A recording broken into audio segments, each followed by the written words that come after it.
Thanks for inviting me here, and I'm going to go over some of the little project we did here at NQAC Dublin on PFAS contamination and the analytical impacts when we brought this method online. So what I want to do here is talk a little bit about what you've probably seen in the literature, some of it being in this webinar itself, and what are the risks to your analysis? If you're bringing this analysis on, it can be a little daunting, knowing that you need to invest in some pretty significant hardware for it, and knowing that with PFAS being so ubiquitous, that it can really interfere with your analysis and your results. So we're going to go over a little bit about where the PFAS is in the lab and then how much of a risk is it. Before I go into that, and I want to talk just a moment about the Nestle Laboratory Network. Francis alluded to that earlier with that Xanthippe who presented yesterday, works in Switzerland. There's actually 20 NQACs across the globe. I work at the one in Dublin, Ohio, and the way it works, if you're not familiar with the Nestle Laboratory framework, is the laboratory where Xanthippe works does most of the method development and initial validation, and then we partner with them uh, to implement those into the actual uh, analytical arm of Nestle, so that we can do all of the analyses for the suppliers and factories. Our facilities are open to any customer, so any customer can get the same results that Nestle does. We work hard to meet all the global minimums as far as MRLs. So anyone can submit samples to us, and you'll get those same results. So I work with Xanthippe and my colleagues here hand in hand to take those methods and from the development phase to the implementation phase. So my talk here is going to be a little bit more about the challenges that you might face on the implementation side after we already heard Xanthippe talking about uh, some of the challenges of putting the method together. So overall, what we want to do when we're looking at bringing in this method is we know all these compounds are all over. At least we hear these compounds are all over. So the question is, how scary is this? How much of a challenge is it to make sure that we can provide an analysis of a sample that is accurate and not contaminated by the environment that it's in? And what steps are we going to do that? Are we going to have to build a clean room? I've heard of that in the past. Are we going to have to make sure our employees are not wearing makeup or Gore-Tex? This whole project kind of came from a discussion when we first set out to implement the method. A supervisor looked at some of these guidance documents and in the method itself about some of these things and said, will I really need to make sure that there's no post-it notes in the laboratory or Sharpies? Do we need to make sure that people don't wear makeup and whatnot? So what we wanted to do then is say, okay, let's see what is actually around to there, and how much of a risk is it actually getting into the samples? So this slide shows some of the guidance that we had. On the left here, we have from the SciEx PFAS ebook, really great resource, by the way. It has some of the do's and don'ts. Um, might be a little hard to see here, but it has things about um, making sure the aluminum foil doesn't have contact with the sample, making sure you're using the right types of uh, uh, polyethylene and things like that. Don't wear sunscreen, things like that. And then in the one from Waters, you can see some other direct sources of PFAS contamination that can come in there, things like the low retention pipette tips, the permanent markers, things like that. So this is kind of what set the stage of, are we going to be able to do this analysis reliably day in, day out for our customers? And what modifications to our lab are we going to have to make? You can imagine if your labs probably have post-it notes and permanent markers in them. Ours certainly do. Um, you know, what kind of modifications are you going to have to do just to accommodate this one analysis with its very, very low detection limits and ubiquitous background?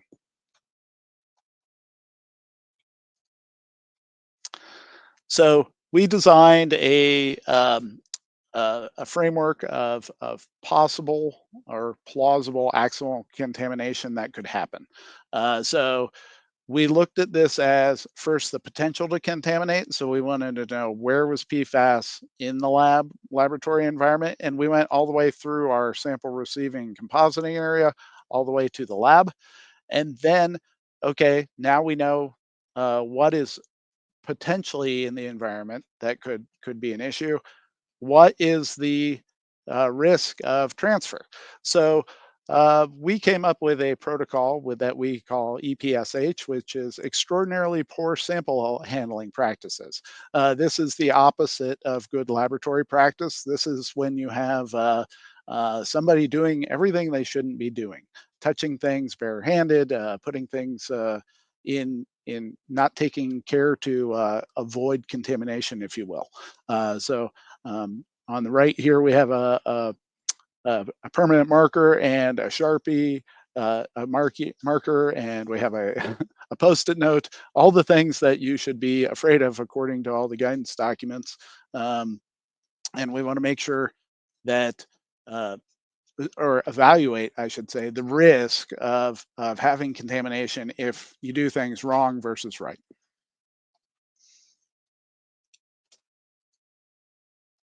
So the first part of this, where we're trying to evaluate what is in the environment around or that potential to contaminate, we developed a testing protocol where we were going to swab environmental samples. So we wanted to swab um, the dust on the overhead AC vent. That was something that Carl Ochen presented on at the 2022 AOAC meeting, that they had an instrument that had issues with contamination, and they traced it back to the AC unit that was near that instrument. So we thought, okay, this could be an issue for us. So thanks, Carl, for the idea on that.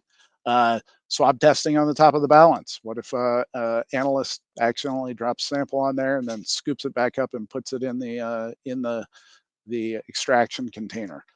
Blue ice containers. These are often shipped with samples. So, what is the potential issue there? And then all the sample preparation, handling, and compositing areas. So these are all representing all the places a sample might see or might come in contact if someone isn't diligent to make sure that it's not touching any of these things. And then, of course, the AC vent. Air in your lab is always going to be circulating, and we want to see what the risk is there.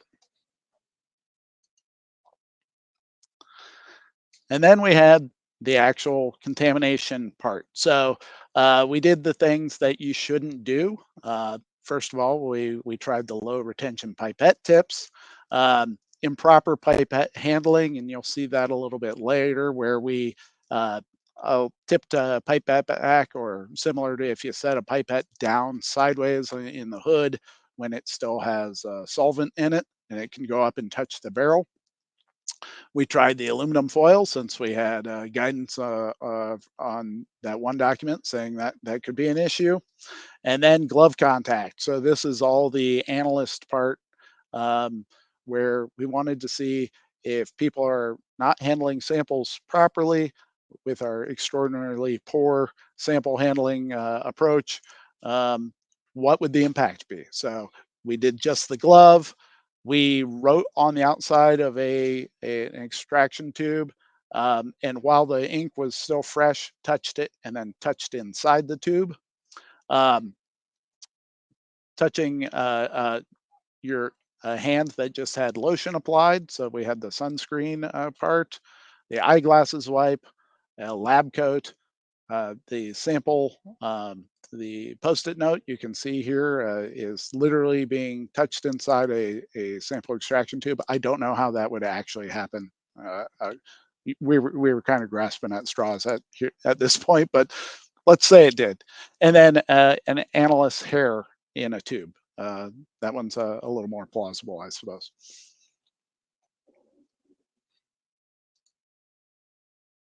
So how were we going to do this? We don't have a set protocol for this, so this is hardly a strict quantitative process, but we did want to make sure it was fairly accurate in what it was telling us as far as risk. So first we had to find a swab that we could use that was pretty clean. Um, it turns out when you have a bunch of PM kits from SciEx coming in working on the instrument, we thought, hey, those swabs that they use to clean the quadruples, those need to be pretty clean. So we tried those out. We tested those and extracted them, and they did turn out to be pretty clean. So we came up with just using the normal method extraction solution, which is 80-20 acetonitrile water, and wiped it over the surface. Once we brought the swab up, it went right into the extraction tube and got extracted just like a food sample would be. Um, as a control, we took a QC solution that contained all of 57 compounds that our method uh, analyzes for, and would spike that onto a surface and then wipe that up, um, so that we could see we now have an area, a surface that we know is contaminated. We were a little concerned, well, what if it's wet versus dry? You know, soaking up a spike, if you will, on a countertop obviously goes into the swab way easier than what we thought it would be if we allowed it to dry on there and then wiped it up. Turns out no significant difference there. So we felt this was a pretty reasonable way to do a swabbing test. Um, at 3 times the LOQ as a control. So we chose that as sort of this might be an actionable limit since we have very low LOQ, and we didn't have tons of time to do this, so we didn't want to do an LOQ level and miss out on stuff. So we landed on that.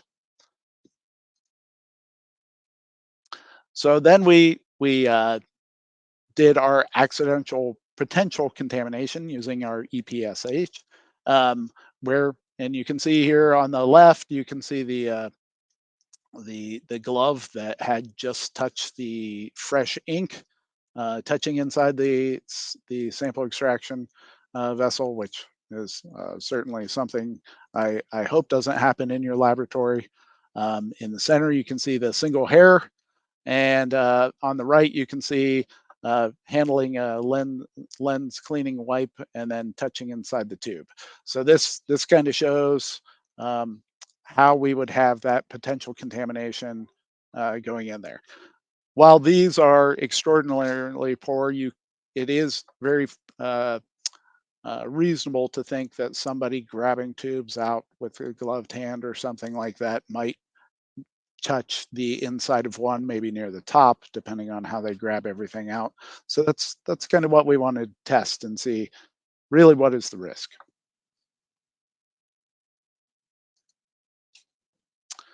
For the analysis, we use a SciEx 7500 that's configured for PFAS analysis. It's got the delay column and all the peak and poly tubing. And then we used uh, the method that Xanthippe described yesterday, our published method, where we can determine 57 different PFAS compounds. Um, we did, we weren't trying to do a true quantitative approach, so we just looked at the relative abundance, area count wise versus the QC solution. So we'll be able to look at that on a bar graph just to kind of give you an idea how much PFAS is coming through. Um, we did have to do a blank subtraction when we looked at certain samples from the cleaning wipes.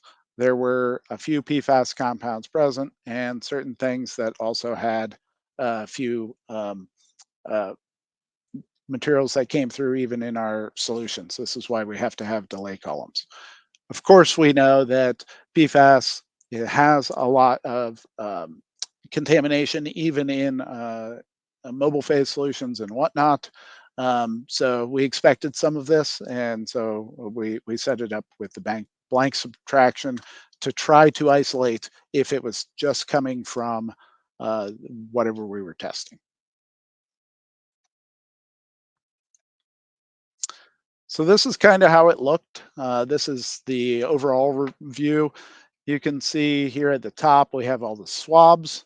And then below the overhead vent there, you can see all of the extraordinarily poor sample handling techniques. Um, as far as the blank subtraction goes, you can see on the left there, 6.2 FTS, which we talked about quite a bit yesterday, with it being the challenging here and there contaminant. You can see at the very top, that's the swab blank, a peak that's about 5,000 counts high. Below that, you can see what a positive QC would look like, so considerably more there. And then the low retention pipette tips, well above that. So if you look at that on screen, you can see the low retention pipette tips, the blue representing the 6.2 FTS, below the really large one, the improper pipetter technique, um, as sort of an idea how this data was looked at to come up with some of our conclusions. So I'm going to dig in here a little bit more so that this one's a little hard to see. So let's first look at the laboratory sources. So here, the positive QC at the bottom, I've only displayed the area counts for the detected materials. So if it looks a little different than what you saw before, that's because I wanted to be able to zoom in and compare a little bit on what we saw. So again, we can see there's a lot of 6.2 FTS. We saw it on a compositing tool, a compositing container, uh, the compositing table. That's the table where they bring in all the samples before putting them into homogenizers. Uh, it had quite a range of different PFAS compounds.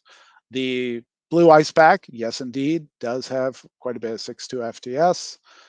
The shipping receiving table, I thought that would be dirtier than the compositing table, but maybe because it's just boxes and whatnot coming in. Uh, had 6.2 F2S and PFOS. Prep hood, we try to keep those clean, but clearly some PFAS compounds in there. Balance. We work hard to make sure the balances are clean every day, and I was quite pleased to see a pretty low level on there. Is relative though, because you can see that's probably around the halfway of up the positive QC amount of 6.2 FTS. So again, a problematic compound, and we can see that yes, there are PFAS compounds in the laboratory environment.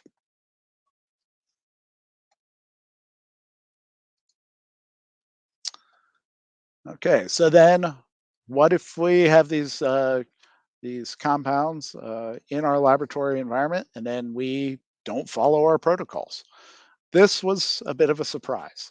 Um, the low retention pipette tips, yeah, we expected to see something there. Quite a large amount of 6 F2S, FTS. So that certainly can't recommend taking a shortcut and just using whatever pipette tip you want. Uh, the low retention ones are going to cause significant interference. Some of these other ones, though, were surprising, like the lab coat touch. nothing. Permanent marker touch, and I showed you that photograph where you could see there was ink on the glove tip. Nothing beyond the blank. Aluminum foil, nothing beyond the blank. Skin touch, glove touch, nothing beyond the blank. So this was a bit of a surprise. We did have some 6F2S on when we did a label and a sticky note and the eyeglass touch. So while these are certainly something to consider, if you're not sticking them literally inside of your centrifuge tubes and extraction tubes, uh, not as big a concern as we thought it would be. So impactful sources, the ones that we were most surprised by in this process. Um, you can see here that AC vent. So again, I mentioned that Carl had said something about this in the AOAC meeting presentation. We did it. Yeah, our AC vent also just had tons and tons of different PFAS contaminants. So something to consider with instrument placement. A little bit concerning there. Just how much is there? The pipetter in proper use is probably the biggest surprise that we had. Now you can see what we did to the pipetter here, where it's tipped back. You can solvent's going to go all the way up into the barrel. Please don't do this. This is hopefully you'll never see that in your laboratory, but and please don't do that unless you're about to have your pipetter rebuilt. But you can see here the uh, 6.2 FTS was pretty much off the charts, especially relative to the amount of 6.2 FTS abundance in the positive QC. I don't know. Yeah, you can see it, that little tiny blue bar down in there. Um, so this is a big issue um, because this is a plausible scenario. Maybe you don't tip it back that far, but having contamination there is certainly of concern.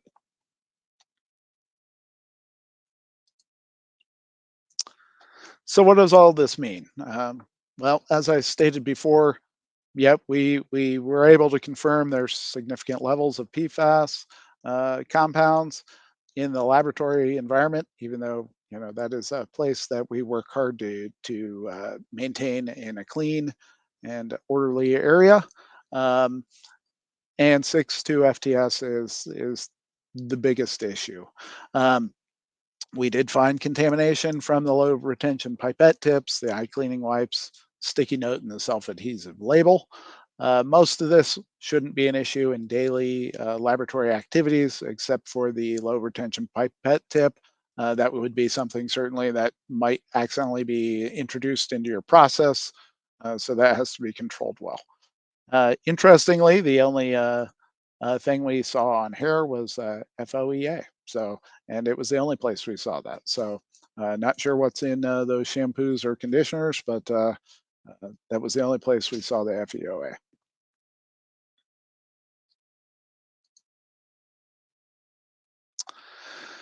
So, the big takeaway we had from this experiment was that inverted pipetter.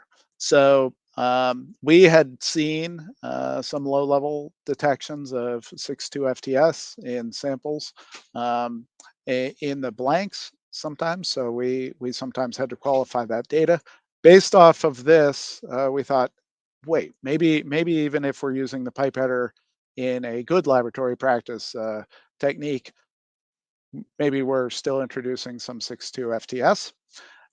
So we did an experiment where we replaced that air displacement pipetter with a plunger type, and we seem to be able to get rid of that random 6.2 FTS contamination that we were seeing in blanks. So our big takeaway on this is use a plunger type pipetter when transferring samples on this. It could make a significant difference on 6.2 FTS contamination, which is because it's everywhere. It's a real concern.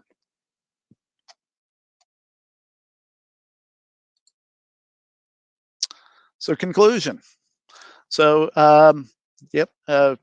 No big surprise. PFAS are everywhere, even in a good clean laboratory environment. However, what we determined was, while they're there, getting them into your samples is probably an overstated risk if you're doing things properly. This doesn't mean if you implement this method, you're not going to have lots of background contamination. You're going to have background contamination from the materials you use. You're going to have background contamination from the solvents you use, et cetera, et cetera. Um, but being overly concerned about whether or not a technician comes in wearing a cosmetic or has Gore-Tex shoes on is probably not your biggest issue. So good news is we kept the sticky notes in the lab. We kept the permanent markers in the lab. Just have to be cognizant of the possibility of contamination with these. As long as you're using good laboratory practices, that's probably not where your contamination is coming from. Um, so the good news of that is now you can focus more on the actual sources of your contamination coming from your materials and solvents.